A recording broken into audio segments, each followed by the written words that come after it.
Are you guys ready? You guys look Hello. ready. Hello. Yeah. Nice to meet you. Hey, How how are you guys you? doing? Doing well, doing well. Can you guys Yeah. Awesome. see the screen? Yep, we can see it. Okay. Okay. Okay, you guys ready? Yeah. Go ahead. Okay, ready to roll. Sure. So every year, 2.8 trillion pounds of food ends up in a landfill. That is 8% of humankind's contribution to greenhouse gases. In the US alone, we waste 133 billion pounds of food. Imagine that. 3 million full-size semis of food driven to the garbage dump every year. Hi, I'm Eric Fung, and along with Matthew Park, No Spilled Milk is here to eliminate that problem. We redirect food waste from farmers to small and medium-sized businesses in New York City. How? That's a great question. Take a look at this avocado smoothie.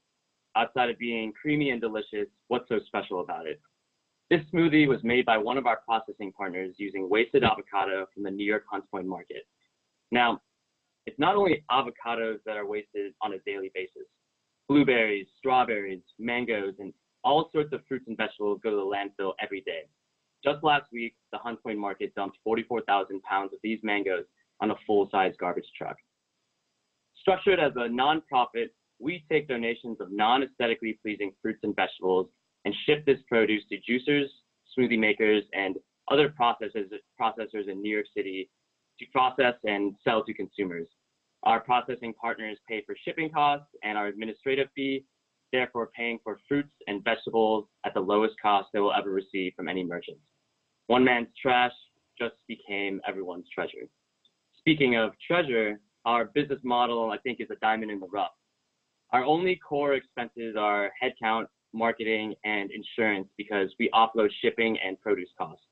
And as we scale, we'll use the excess free cash flow to reinvest in the business by hiring salespeople, creating a user-friendly app, and vertically integrating by expanding into cold storage and delivery trucks, among other growth initiatives.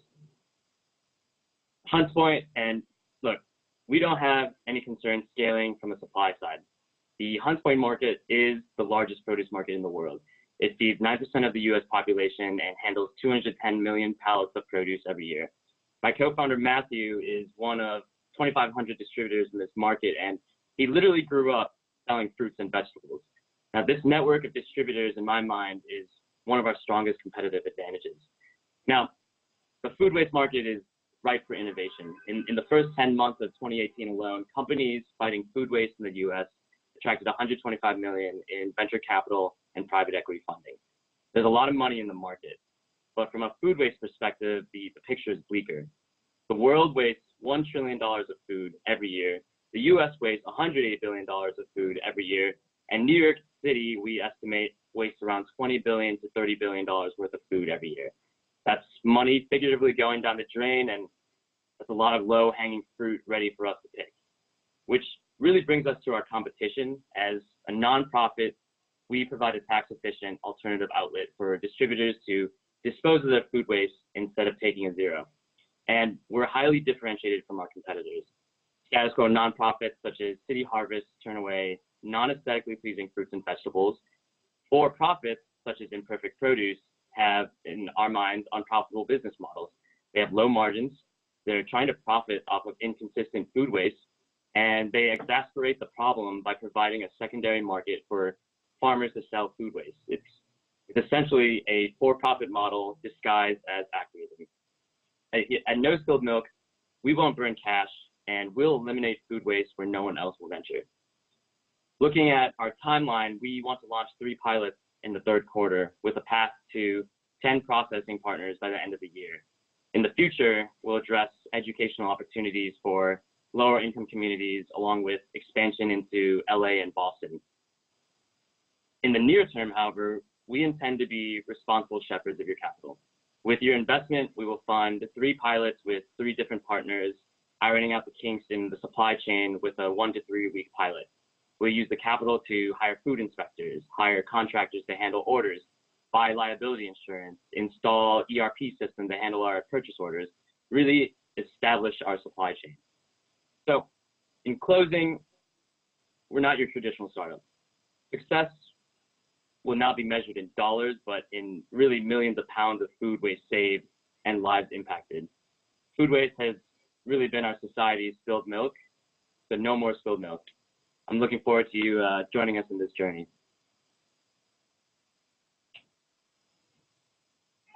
There it is. You guys, Thank you, No Spill Milk. you guys can still hear us. Okay. You guys great. ready to answer questions? Yeah. Yeah. So this is Vivek. I really like the approach you have for near end of life produce. One first question is, instead of juices, are soups also an option? Say again? Are soups an option? Oh, yeah. So everything from juicing to making smoothies to freezing food to drying food to purees to turning it into soup. Really, the whole point is let's remove the aesthetic component of this food waste, which is why it's being wasted in the first place. And it still has the same equivalent nutritional value, and it literally tastes the same. The peel or whatever's on the outside, obviously that's the whole reason why we're doing this.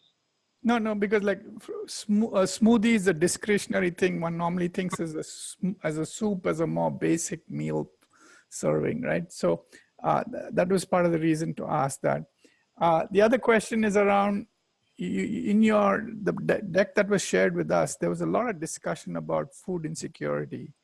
And so could you talk about how does this end product, how will it be made available to the needy? Sure. So I'll be made available to. Yeah, so when we initially came out with the idea, what we wanted to do is we actually wanted to take juicing or making smoothies in-house and basically use that produce and turn it into smoothies to donate it to food insecure communities. And as we continue to develop the business idea, as we continue to speak with consultants and industry players in the market, what we realized is one step at a time. So I think that in the future, what we want to do now is let's establish a supply chain. Let's build our reputation. Let's build our brand. Let's sign up processing partners to maybe long-term contracts. And then in the future, hopefully in the medium term, what we'd want to do is we'd want to take that processed food that they create, and we want that to be donated to lower income communities. So some of the food that will be produced with this will be donated In the long term. in the yes. long term. Yeah. So long term. So you need to tweak it because it's in your mission and vision, but it's not in your execution, right? So that Yes. I just wanted to flag that for you. Okay. All right. Well, how many of your team members are full-time right now? You show a lot of people on your team. Our entire Yeah. team is full-time right now. Okay, no, that's good. Or- So it's worth mentioning that. So if you get to the next stage, you can say these are all the people and they're all full-time. Yeah, I think they're committed full-time. I wouldn't call it 40 hours a week, but we definitely spend a good amount of time every week on it. Okay, Tuan, I'm good. Thanks, Vivek. Hey guys, sorry, I'm just trying to catch up on the slides here. Can you walk me through again the revenue model? Yeah, absolutely. Let's go back to the P&L. So what happens is farmers come in and they ship produce to, actually I'll talk about it. So farmers ship produce to distributors in the Hunts Point market. So Matthew is an owner of C&J Wholesale Produce. They're one of the wholesale produce distributors in the Hunts Point market. Farmers ship fruits and vegetables to distributors so that they can sell to grocery stores in New York City. Distributors, if they're not able to sell that food, really the only alternative is you can donate that food to a charity like a City Harvest or a New York City Food Bank. Or number two is you basically send it to the garbage dump, which is the majority of what happens with the food. Coming in as No Spilled Milk, as a nonprofit charity, where we sit in the supply chain is a distributor such as C&J Wholesale will donate fruits and vegetables to No Spilled Milk. And one of our any of our processing partners, which are located in New York City, will essentially pay for the shipping costs of the food, and then we'll charge a administrative fee on top of that shipping cost. So in general, shipping per pound in New York City ranges anywhere from $1 to $1.25, and we would apply a 10% administrative fee to each pound, or to each $1.25 it costs to ship a pound. So if we were to ship 1 million pounds and it costs $1 million to ship, we would charge a 10% to 20% administrative fee on that, making around $100,000 to $200,000 in free cash flow that we can use to cover up expenses.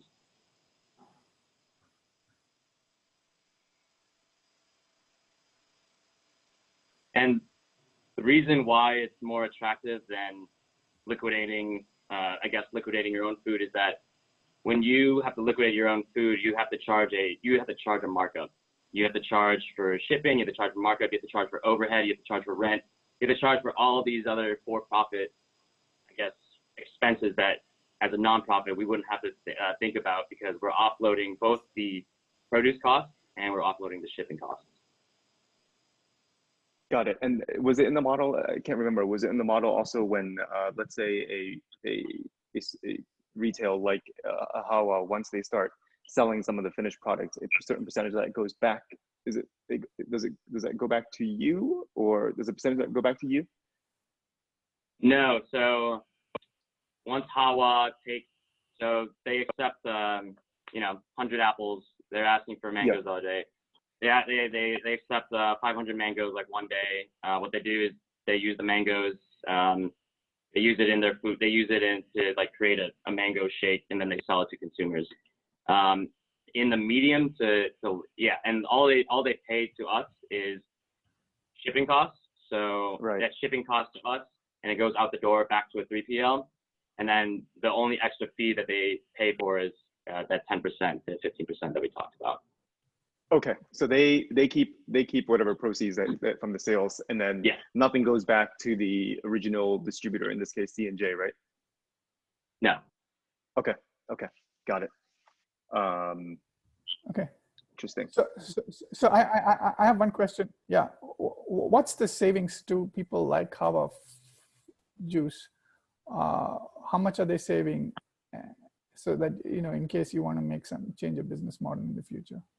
Yeah, the traditional markup on produce would be anywhere from it could be upwards of 30%, around 20 to 30%. So they will be saving on that normal markup. And just to clarify on the last point also, the distributor would be receiving a non-tax break for donating any of those any produce. So the distributor gets a tax break, and the savings. No, I'm still not clear. So you're saying the markup. So if a smoothie sells for, let's say if a smoothie sells for $3.50, right? Give me a sense of what is the cost of the fruit that goes into the smoothie, and what are you saving the person? Yeah, so normally if they were buying directly from a delivery company or whoever was going to deliver the produce, that person would be marking up the cost of the apple. If it costs them $1 to bring it into their warehouse, they'd be marking it up an additional 20 or 30%, depending on the volume that a processor is buying at. So, I mean, I guess it would depend on each individual processor how much produce is the overall percentage of the final product, but it could be upwards of half the cost, up to 50%. That's in addition to shipping. Mm-hmm. So they pay shipping costs, and then they also pay the market. So if an apple from a farmer to a distributor costs 50 cents to produce and everything like that, that distributor will sell that 50-cent apple cost at a 30% markup, plus that $1 of shipping. So I guess our savings versus buying it actually full price is, we're probably, at least because we don't have that significant markup, we're probably 50% of the savings of what you would do is if you bought it in the normal course. Yeah, it may be better if you had a much crisper answer in the future. But yeah, it would be good if you have a crisper answer in the future. Sorry, Vivek, I'm just following up on your question now. For me, the way I'm interpreting is the there's really no incentive on, I mean, the incentive here for a Hawa is really on the cost savings. The incentive is not to use the cost savings to increase I'm sorry, to decrease the sale of that smoothie, right, you guys? Yeah, no, it's more margin for them, right? It's more margin. Yeah, yeah. So that's what. Their incentive is all cost. I have a lot of questions, but I think they're buying their produce at 50% of the cost. Hey, thanks. I have a lot. This is super interesting. Given the nonprofit model that you're sort of building it on, only because on our side we work with naturally more for-profit models. I'm super curious. What's your perspective on at the end of the day, this is supply and demand. I believe, is that right? Yeah, that's okay. What's your sense on both sides of the market there? What's your sense on the actual demand side and then the supply side for a city like New York? For unaesthetically pleasing food in general, or just produce in general? Well, for your first pilot market. Food waste. Oh, for the food waste. I mean, I think a lot of if you look at the competitive landscape, that highlights that there is a growing market for this. It just requires a lot of initial marketing.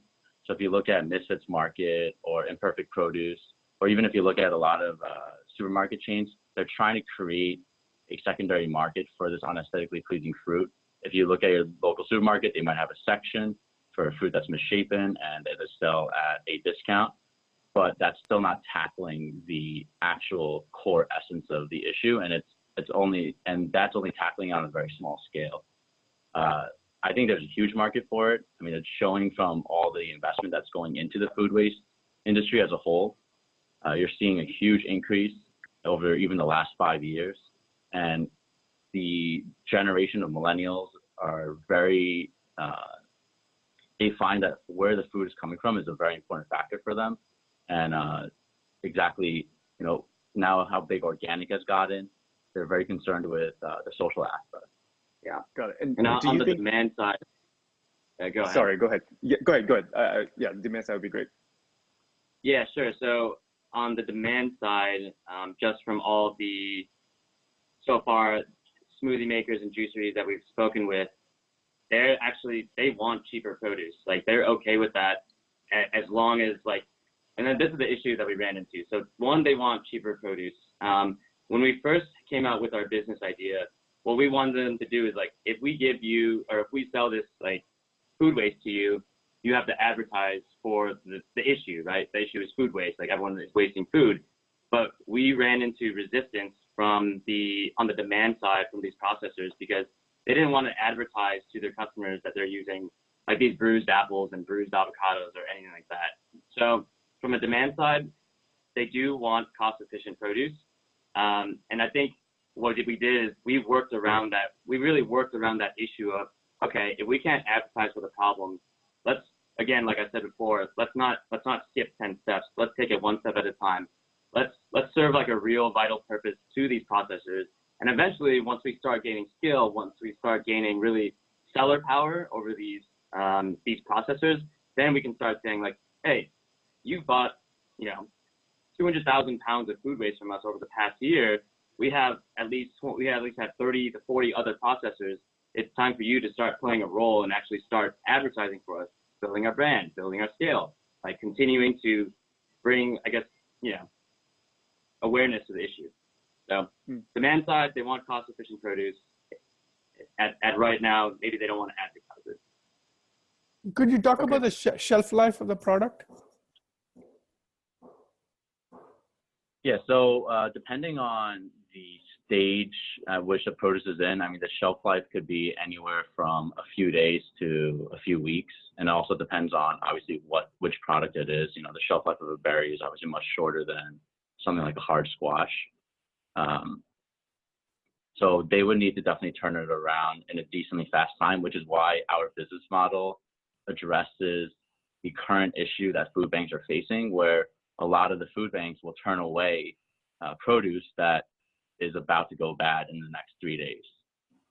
They will not take any of it because it takes them about 3 days to just process it themselves, take it into their own warehouse, redistribute it, and send it to whatever shelters they need to send it to. So anything that's ripe, ready to eat, perfectly good quality, a lot of the food banks will not take. So it's 3 to 5 days? It would depend on the product, but yeah, you could probably estimate 3 to 5 days.